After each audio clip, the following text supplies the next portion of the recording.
Hari ini kita kedatangan wartawan senior, pemerhati sosial dan juga aktivis. Kita sambut nih Kang Amir Fikih. Apa kabar Kang? Baik, Bung Michael. Gimana nih? Negara lagi asik-asiknya ya? Iya, oke. Lagi panas-panasnya, lagi seru-serunya. Demokrasi kita lagi diuji. Waduh. Kalau udah ngomong ujian tuh kayaknya Iya. gimana ya? Bisa lulus atau enggak nih? Iya baik. Ini nih Iya. manuver presiden 3 periode. Ini narasi yang sempat heboh gitu ya. Iya. Nggak cuma segelintir aja, mungkin banyak orang yang bisa kita bilang bahwa koalisi ini ya, itu dia kan presiden 3 periode, kayaknya asik nih gitu. Ya kalau berdasarkan salah satu politikus itu Gerindra ya, kita ngomong bahwa 85% pasti rakyat seneng Iya. ketika 3 periode nih presiden kejadian nih. Tapi memang rekan-rekan aktivis 98 kan langsung ngebantah gitu kan. Ini mau menciderai cita-cita kita nih. Karena memang 98 itu kan untuk Membatasi kekuasaan. membatasi kekuasaan dari 32 tahun yang sudah berjalan kemarin dibatasi. Kalau menurut Kang Amir nih gimana? 3 periode. Kalau secara konstitusi ya, Ya. kita bicara dulu dong secara konstitusi ya kan. Oke. Sudah jelas di dalam undang-undang itu pasal 7 sudah dijelaskan bahwasanya emang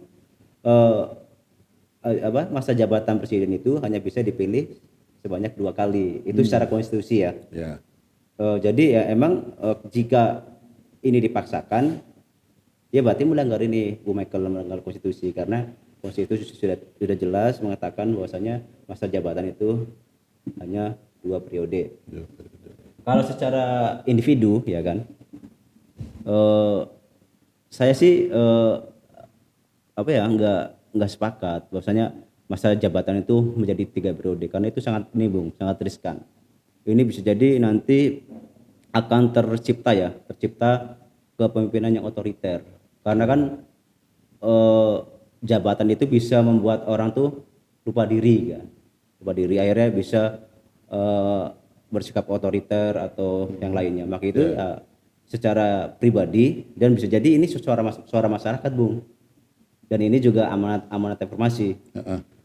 Masa jabatan presiden itu hanya 2 periode. Ini sudah sejalan dengan apa yang ditulis dalam undang-undang pasal 7 itu sendiri, ya, Bung. Bahwa memang kekuasaan harus dibatasi lah. Iya, Ya. dibatasi. Tapi kalau kita ngomong pernyataan yang tadi pertama tuh bahwa 85% Iya. rakyat setuju memang, karena kita kan demokrasi kan rakyat nih ya. Iya. Bisa kejadian nggak bahwa ini 3 periode nih akhirnya kejadian? Jadi yang ngomong rakyat mana dulu? Bung, itu juga harus kita garis bawahi. Iya. Rakyat yang mana dulu? Apakah itu pura-pura suara rakyat untuk mencari perhatian presiden? Kita juga harus, namanya politik ya, pasti punya punya kepentingan. Dia ngomong seperti itu bisa jadi dia kepentingannya untuk mencari muka ke presiden.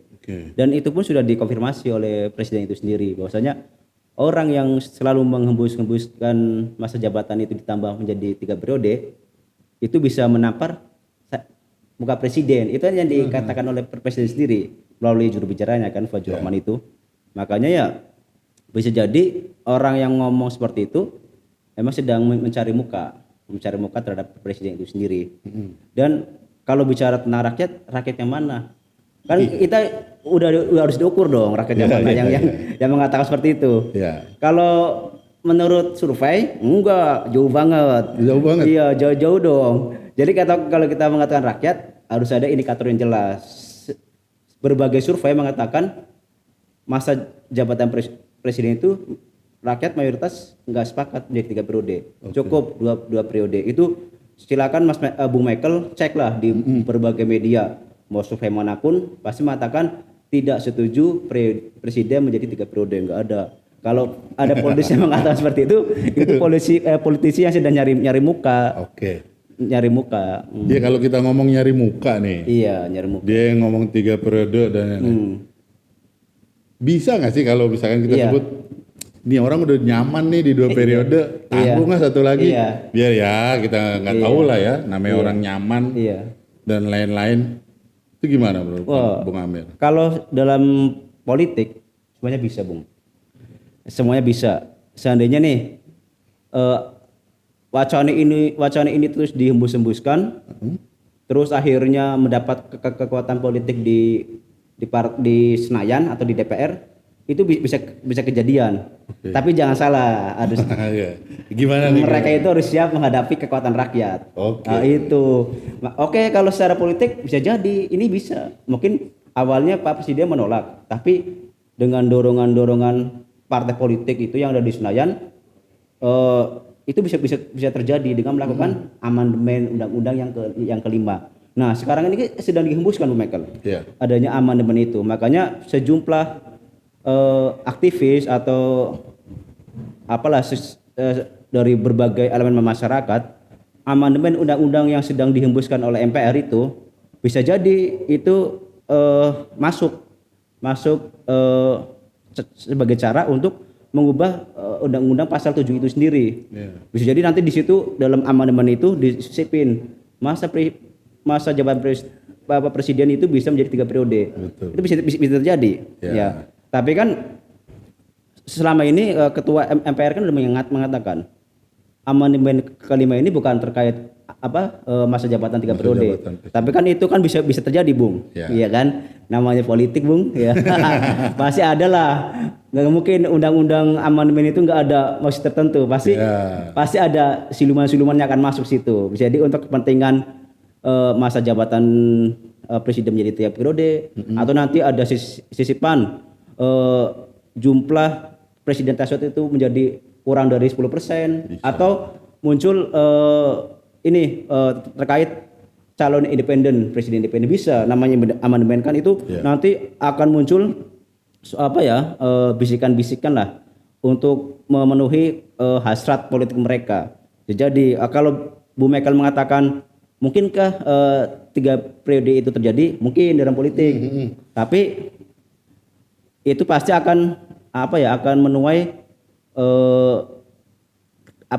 perlawanan dari masyarakat. Kan selama ini kan sejumlah ormas seperti Muhammadiyah, NU itu menolak, Bung. Menolak adanya penambahan masa jabatan presiden menjadi 3 periode itu mungkin, tapi bisa jadi nanti ini akan menjadi suatu konflik yang sangat besar di masyarakat. Bisa jadi nanti akan muncul gerakan-gerakan masyarakat yang akan melawan ini. Ini kan sangat berbahaya. Yeah. Di tengah kondisi bangsa ini sedang sulit, ya kan, menghadapi virus corona kan, COVID-19. Kita disibukkan lagi dengan hal-hal yang menurut saya itu ini nggak penting. Jadi sebenarnya tuh kita bisa fokus terhadap masalah-masalah yang penting, seperti bagaimana meningkatkan kesejahteraan masyarakat, terkait supremasi hukum itu harus dikuatkan. Kenapa kok yang hal-hal yang menurut saya itu nggak penting lah, cukuplah 2 periode. Kenapa harus tambah-tambah lagi? Sedangkan masalah ini, bangsa ini sangat kompleks. Yeah. Masalah ekonomi, masalah hukum, masalah kesejahteraan, masalah pendidikan, ini sangat kompleks. Maka inilah hal-hal yang menurut saya politik kekuasaan ini harus dihilangkan lah. Kita harus mengedepankan politik nilai lah. Politik nilai itu berarti bagaimana ketika menjabat itu dia bisa mengubah kondisi bangsa ini menjadi lebih baik. Oke. Mungkin, tapi dengan catatan rakyat akan melawan, Bung. Itu, Bung. Tapi kalau tadi ngomongin Iya. siluman-siluman tadi, Oh, siluman biasa. Ya, ya. Namanya politik ada silumannya, Bung. kan kita juga nggak nutup kemungkinan bahwa itu juga berasal dari partai-partai Iya. yang ada gitu Iya, kan, Bung. bahwa Iya, Bung. ayolah kita dorong lah gitu, supaya kan di satu sisi si partai juga berkuasa dan lain-lain gitu kan. Ada kemungkinan nggak bahwa nih siluman ini, ya itu tadi, bahwa dari partai yang sedang, kita bisa bilang bahwa yang sedang berkuasa sekarang, lalu juga karena memang 3 periode ini kan bisa dibilang ya jalan masuk lah ketika nanti setelah 3 periode misalkan ya itu goal, lalu ke depannya pun nggak kemungkinan bahwa nanti akan selamanya akan terus menggerogotin undang-undang Iya. bahwa si presiden nanti ini bla bla bla bla gitu. Oh berarti partai politik itu punya kepentingan itu ya? Bisa jadi. Iya bisa jadi. Iya. Karena apa ya, kita merasakannya Bung ya, di dalam situasi COVID ini banyak siluman-siluman yang ingin merampok itu Bang. Istilah siluman nih kayaknya. Banyak ingin berusaha mencuri di tengah situasi serius seperti ini, ya kan? Ya, Bu Michael bisa merasakan nggak terkait Undang-Undang Cipta Kerja kan? Itu seharusnya kan nggak, kenapa DPR dalam situasi seperti ini kok bisa langsung dengan cepat mengesahkan Undang-Undang Cipta Kerja? Itu kan harusnya kan melalui proses-proses yang sangat yang sangat panjang. Harus minta masukan kepada terkait masyarakat, gimana undang-undang ini isinya, apakah ini menguntungkan masyarakat atau enggak. Itu kan sangat Bung, sangat jarang dibahas. Ujuk-ujuk Undang-Undang Cipta Kerja itu muncul. Makanya saya mengatakan ini ada maling-maling yang ingin melakukan aksinya di tengah COVID seperti ini. Ya bisa jadi kondisi bangsa lagi fokus terhadap COVID, ya kan, menghadapi COVID, ada upaya-upaya seperti ini. Namanya politik kan ini Bung, semua bisa terjadi, ya kan. Makanya kalau bicara terkait amandemen undang-undang atau yang lainnya, ya nanti kita lihat kondisi ke depan. Kalau saat ini sejumlah survei mengatakan amandemen undang-undang itu nggak dibutuhkan oleh masyarakat. Kemarin survei terbaru yang dilakukan oleh Indikator mengatakan seperti itu. Mayoritas masyarakat itu kurang nggak mendukung adanya amandemen undang-undang seperti itu. Terus dari kekuatan partai politik juga ini sih terkait amandemen atau wacana 3 periode juga untuk saat ini Bung ya, karena politik bisa berubah. Saat ini sih sejumlah partai politik menolak, seperti dari partai ini pun juga menolak, karena PD Perjuangan juga menolak terkait wacana itu. Hanya suara-suara yang dihembuskan, yang bisa saya katakan itu ini mencari muka, dan itu pun juga diaminin oleh presiden juga kan. Ini betul, sedang mencari muka atau gimana gitu kan. Itu juga seperti itu. Makanya wacana 3 periode ini ya menurut saya ini bisa mengkhianati ini ya reformasi ya, karena reformasi itu bertujuannya bagaimana kekuasaan ini dibatasi. Makanya lahirlah amandemen yang akhirnya di pasal 7 itu ada kalimat tambahan, bisa dipilih 1 kali lagi. Itu Bung, itu fungsi seperti itu ya. Tadi lah 3 periode heboh. Nah kemarin juga akhirnya heboh bahwa ini pemilu kita cepetin, dimundurin, dimajuin, heboh juga ya kan. Tapi kalau kita ngomongin pemilu nih 2024 banyak nih kan gubernur lah yang masuk jadi bursa. Ya dari Jawa Tengah, DKI pun kesebut, lalu beberapa menteri, ketua juga partai Demokrat, ketua partai.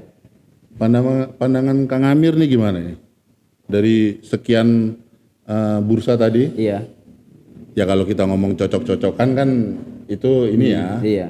Tapi dari pandangan Kang Amir sendiri gimana? Ya untuk untuk kontestasi Pilpres kan masih berapa tahun lagi? 3 tahun lagi ya. Tetapi ini sangat menarik dibahas terus kan, karena ya namanya politik kan itu panjang ya.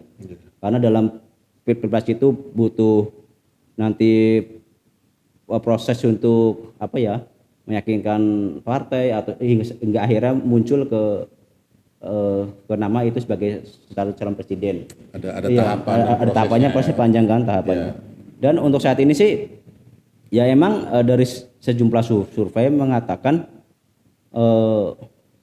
ketua umum partai Gerindra masih posisi teratas ya, tapi emang trennya menurun ya kan. Menurun, nggak menaik. Tapi ada sejumlah nama-nama lain seperti Anies, kadang trennya meningkat, kadang menurun. Ada Ganjar juga sama kan. Dan ketua DPR juga masuk. Ketua DPR Puan. Walaupun di survei ini tapi terkait sejumlah nama itu yang akan digadang-gadang sebagai capres ya. Ya. Tapi menurut lembaga survei kan partai politik belum menentukan siapa capresnya. Tapi kadang-kadang partai politik juga untuk memutuskan langkah juga berdasarkan survei juga. Kalau terkait itu ya sah-sah saja sih, nama juga itu survei kan ya. Tapi kan itu kan proses sangat panjang. Ini aja contoh nih si Gubernur Jawa Tengah ya kan, dia digadang-gadang sebagai capres. Ya. Tapi kan dia di internal sendiri kan juga ini kan dicegal kan. Ya, ada konflik Ada lah konflik. di situ. Terus kemarin si apa tuh yang orang Papua yang mengatakan rasis itu katanya Pigai mengatakan Natalius Pigai. iya itu mengatakan apa Gubernur Jawa Tengah tidak layak jadi presiden itu kan karena bla bla bla kan. Saya nggak mau menyebutkan, takut salah. Terus dari itu aja pasti banyak ujiannya. Terus Anies ini sangat manis untuk dibincangkan. Anies sangat manis dibincangkan ya. Karena ini menurut saya tuh ujiannya sangat berat. Ya. Setiap jam, setiap hari itu nggak pernah sepi dari hujatan kan. dari Formula E terus sampai interpelasi kan. Dan sejumlah partai politik seperti PSI itu sangat gencar. Itu ujian bagi Anies. Dan seolah-olah kalau nggak menghujat Sari pusing. Iya, pusing. Makanya tuh saat ini sebenarnya tuh yang sangat seksi Ganjar sama Anies karena itu sosok yang selalu dibicarakan untuk diduetkan atau untuk nih dong, untuk kompetisi dong. Oh, untuk kompetisi. Iya. Tapi ini peluangnya sangat besar. Iya. Karena media itu lebih senang ngomongin Anies sama Ganjar. Itu juga menjadi catatan penting. Nah. Setiap sering dibicarakan media, biasanya itu trennya akan meningkat ya kan. Makanya Anies walaupun diserang terus itu bisa jadi menjadi berkah bagi dia. Yeah. Ya peluangnya makin besar dong di Pilpres ya kan. Karena setiap hari disebut nama terus di media Anies kan. Yeah. Ya, jadi makanya kan sekarang lihat aja sosok Prabowo kenapa trennya makin menurun. Karena dia jarang dibicarakan di media. Makanya kalau menurut saya tuh terkait sosok-sosok yang akan menjadi bursa calon presiden itu yang menurut saya seksi Ganjar sama Anies karena dia paling sering dibicarakan oleh media walaupun itu negatif atau positif ya, tapi itu sering dibicarakan oleh media. Dan itu menurut saya itu dua sosok ini yang akan menjadi kekuatan besar lah untuk menghadapi Pilpres tahun 2024. Bisa jadi ngomong ya benci jadi cinta atau juga lama-lama juga jadi cinta ya kan. Karena sering dibicarakan. Iya. Betul. Kalau yang satu lagi yang siapa? Menteri Sosial. Oh iya. Kan sempat juga bahwa namanya di 3 teratas gitu kan. 3 teratas. Iya, untuk lembaga survei untuk Pilpres. Iya. Itu gimana menurut Mas Kang Amir? Kansnya gitu, untuk menjadi capres yang diusung. Menurut saya ini sih ya berat bro. Beratnya di mana nih? Berat ya, karena ya bisa kalau kita lihat ini ya trennya Bu Risma ya, dia presiden dia menteri yang suka marah-marah. Jadi dia lagi ngetren. Iya, lagi ngetren. Menteri jangan hampir tiap minggu marah. Menteri jangan marah-marah lah. Iya. Kan mungkin ini Bung Michael, ini menjadi catatan penting bagi kita ya. Masyarakat Indonesia itu nggak suka presiden yang marah-marah. Iya kan? Sukanya presiden yang lucu. Presiden yang yang ngayomi, yang adem gitu kan. Itu sangat berat. Kalau Risma untuk digadangkan menjadi capres. Mungkin secara gender juga susah, dia perempuan walaupun kemungkinan itu terbuka. Tapi gender terkait terkait posisi Risma itu kan dia perempuan sulit. Kita lihat saja kan Megawati kan ketika melawan SBY kalah. Karena dia walaupun disandingkan dengan kiai besar ya. Waktu itu kan dia disandingkan sama Hasyim Muzadi ya. Pasti ada nanti politik agama di situ main terkait jangan memilih perempuan kan. Itu secara agama dia bisa nanti jadikan isu. Terus terkait dia suka marah-marah. Bisa itu menjadi akan sulit untuk maju ke arah sana gitu. Tapi namanya politik kan nggak mungkin ya. Tapi kalau secara kacamata saya itu langkahnya sulit, Bung. Terkait dia yang suka marah-marah, terus kita kan mayoritas beragama Islam ya. Pasti akan memilih sosok pemimpin yang laki-laki itu, Bung. Iya. Seru ya kalau ngomongin politik tuh. Iya. Sekarang kita beralih ke kendaraannya. Iya, kendaraan. partai. Jangan mogok kendaraannya bahaya. Mogok nanti nggak nyampe ya. Kan seru ya, Iya, seru, maksudnya iya, seru. kader-kader partai ini memang Iya. entah ya, kalau kita kaitkan dengan ya tadilah korupsi Iya. dan lain-lain. Sebenarnya masalahnya di mana? Ketika apakah di sistem kaderisasinya kah? Ya kita sebutlah beberapa menteri yang udah keciduk ya, maksudnya kaderisasinya dari partai ini sebenarnya kayak gimana sih? Apakah memang sistemnya yang salah atau manusianya kah? Iya. Atau gimana menurut Kang Iya. Amir gimana? Kan banyak ya orang mengatakan banyak Indonesia tuh orang yang pinter ya kan. Tapi sangat sulit menemukan orang yang jujur ya kan. Nah, Pinternya keblinger iya. Pinter nggak jujur. Iya. Banyak orang pinter sekarang tapi dia nggak jujur. Itu masalah yang dihadapi bangsa ini kan, sehingga muncullah korupsi yang nggak henti-henti kan. Malah justru korupsi di Indonesia terasa diberikan angin kan. Ya Bu Michael tahulah terkait kemarin tuh ribut-ribut di KPK kan. Ya. Banyak mengatakan KPK sekarang ini juga dilemahkan kan oleh sistem itu sendiri. Kalau saya sih menurut saya itu terkait korupsi ya yang dilakukan oleh mungkin kader-kader politik atau yang lainnya. Kalau saya sih menurut saya bukan masalah sistem ya Bung ya. Ini masalah karakter ya, karakter orang itu sendiri. Karena sebaik apapun sistemnya kalau manusianya juga nggak benar, itu pun akan berusaha mencari sela-sela untuk melakukan korupsi itu sendiri. Oleh karena itu yang paling penting itu ya adanya pendidikan karakter itu Bung, pendidikan karakter ya terkait dengan nanti agama apa itu harus diperkuat sebagai calon pemimpin bangsa. Dan ini pun harus dilakukan dari kecil, nggak bisa ujuk-ujuk langsung bisa.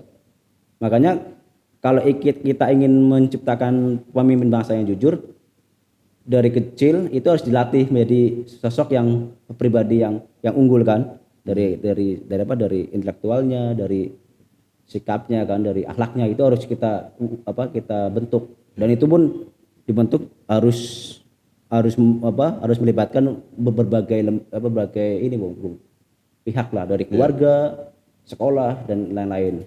Ya terkait di partai juga kadang kita tahu ya, sampai ada yang mengatakan kalau saya nggak gini nanti nggak bisa setoran ke partai dong. Ada banyak hal seperti itu kan. Nah itu juga menjadi pertimbangan. Makanya sebenarnya tuh mereka korupsi apakah untuk hasrat pribadi atau emang ini ada suatu hal yang seperti yang tadi saya katakan terkait setoran lah kemana self kan. profit. Iya kan itu kita harus kita ini juga analisis. Makanya kita harus lihat juga di sistem partai ini terkait dana partai itu ya, itu juga kita harus lihat juga dana partai ini dari mana gitu Bung. Apakah dari negara atau negara kan memang ini kan kasih gitu. Iya, makanya itu katanya masih kurang kan. Masih kurang. Maka katanya ada tambahan itu yang satu suara berapa ribu, aku kurang juga dulu. Iya. Heboh. Lo store sekian, lo nomor urut sekian. Iya, banyak gitu kan. Ya, jadi gitu di partainya juga harus benar-benar ingin merubah itu Bung, karena di partainya itu partai kan adalah mesin utama itu dalam demokrasi ini. Kalau partai itu benar-benar ingin menciptakan sosok pemimpin yang jujur, pasti akan lahir Bung. Ya kan, pasti dia nanti dalam partai itu akan hati-hati dalam memilih calonnya. Terus ketika dia menjabat nggak mungkin dong dia minta setoran ketika jadi kan, itu harus ini. Makanya partai benar-benar harus diisi oleh orang-orang yang berkarakter itu, jujur, amanah gitu. Loh, kalau ini ya, kalau pandangan saya, memang ketika mereka mencalonkan dan lain-lain, bukan terlihat sekali jujurnya, amanahnya. Iya.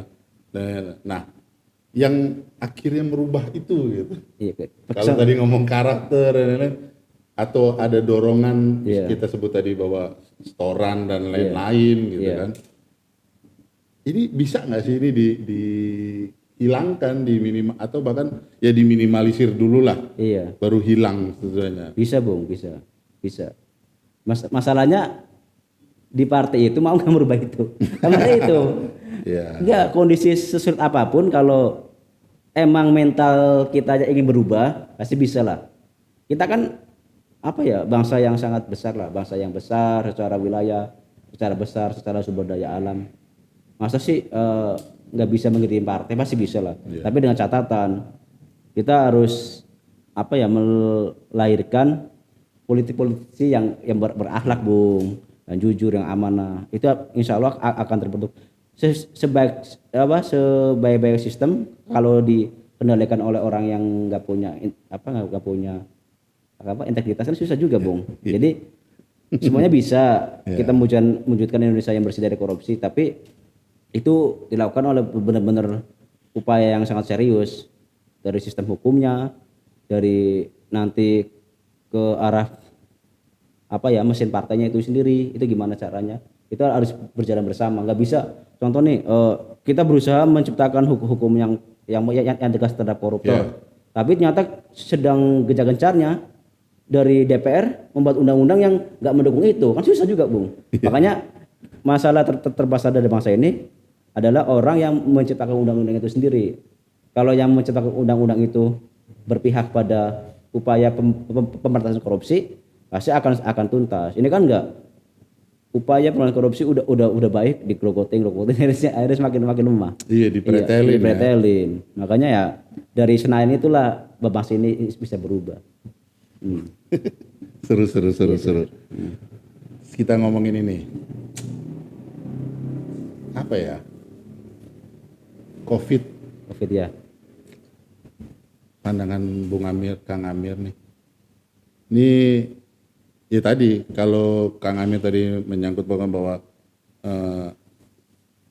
COVID lagi santer, lagi heboh, terus tahu-tahu ada UU Cipta Kerja, ya kan bisa jadi sebagai pengalian ya ketika orang memang lagi fokus ke COVID. Lah orang lagi sibuk di COVID nih. Ini tahu-tahu ketok palu, selesai. Dan itu pun ya cuma 2-3 minggu aja kan, wangi gitu kan. Sesudahnya udah hilang aja, nggak tahu jelas gimana. Ini kalau kita ngomongin COVID, pemerintah sudah, pandangan Kang Amir nih, sudah baikkah penanggulangan yang dilakukan? Ya menurut saya sih ya, namanya suatu ini, Bung, ya, suatu kebijakan pasti ada negatif dan positifnya, pro kontra lah. Tapi ya selama ini kita melihat ya penanganan COVID itu ya mungkin pemerintah sudah maksimal ya, walaupun masih banyak kekurangannya. Dengan adanya vaksin kan, itu kan salah satu upaya pemerintah lah untuk mencegah agar virus ini semakin berkurang. Tapi ya kita merasakan ya selama sekarang ini tren COVID kan semakin menurun. Bagaimana caranya pemerintah ini menggenjot agar ekonomi ini kembali tumbuh gitu loh. Karena kita kan merasakan selama COVID itu ada istilahnya karantina itu kan apa sih, PPKM itu ya, PPKM ada ini PSBB, PPKM itu sangat dirasakan oleh masyarakat kan, kecuali termasuk dalam hal ekonomi itu sangat terasa, Bung. Makanya ya ketika COVID ini sudah sedikit membaik, bagaimana cara pemerintah ini mengembalikan kondisi ekonomi ini juga menjadi lebih baik. Itu yang sekarang caranya ini itu. Sekarang kemarin nelayan demo kan, ya nggak nelayan, mungkin juga beberapa sektor juga efeknya karena gimana nih meningkatkan tadi ekonomi tumbuh ya bisa disebut bahwa ada beberapa kebijakan, kita sebut contoh yang naik 5% pajak penghasilan dan lain-lain. Ya mungkin caranya melalui itu. Cuma memang rakyat kaget bahasa kaget. Kita udah habis-habisan nih di COVID, ditekan lagi gitu kan. Jadi gimana? Kalau saya sih, saya kan bukan ahli ekonomi ya, tapi saya merasa gimana cara bagaimana sih rasanya masyarakat kan, khususnya masyarakat kelas menengah ke bawah lah, dia sangat terasa loh, Bung, dalam COVID ini, termasuk pedagang kaki lima kan, itu sangat terasa. Mungkin pengusaha besar nggak terasa, tapi kalau kaki lima sangat terasa. Makanya ya gimana caranya kebijakan itu tidak memberatkan masyarakat, itu aja sih bagi saya itu. Maupun gimana caranya itu tugas pemerintah lah terkait kebijakan itu. Yang penting sekarang tugas pemerintah bagaimana sih menumbuhkan ekonomi itu aja. Sekarang ini COVID kan ini ya sudah mulai trennya Landai, semakin landai. landai menurun kan, Ya. dan terlihat semakin menurun. Nah, COVID sudah diatasi, bagaimana caranya mengatasi ekonomi itu Bung? Tapi ya kalau kita lihat ini kita ngomongin masyarakat, biasanya kalau udah longgar gini dari apa? Habis longgar terbitlah langgar. Iya, kayak kita sekarang nggak pakai masker kan? Oh iya. Tapi nanti di sini tulis nanti. Iya, tulis nanti ya di sini ya. Ini kita udah Sudah beralih melewati protokol kesehatan tes yang yang panjang. ketat. Iya, Pak. Iya. Oke, ini mungkin di penghujung Iya. ada beberapa pertanyaan singkat kali Iya. untuk Kang Amir nih dari tadi obrolan kita. Iya. 2024 Anies Ganjar. Ih, rahasia dong. Nggak bisa disebutin ini soalnya ini demokrasi harus rahasia. Jangan Berarti disampaikan. pertanyaan berikutnya nggak bakal keluar dong. Rahasia, Kalau nggak rahasia. dijawab. Rahasia Bung, ini rahasia. Ya. Nggak ini aja. Pilihan ini aja. Umum aja. Semuanya bagus, semuanya bagus. Semuanya bagus Iya. ya. Iya.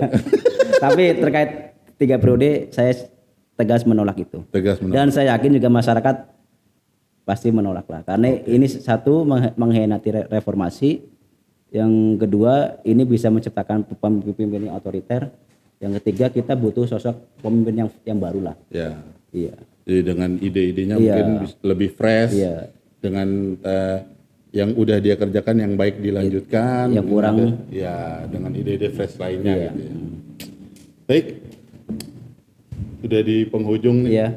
Sebelumnya terima kasih Kang Amir sudah hadir di sini. Iya. Terima kasih Bu Michael. Ditunggu nanti kita ngobrol-ngobrolnya lagi bareng lagi. Sampai jumpa di bongkar episode berikutnya.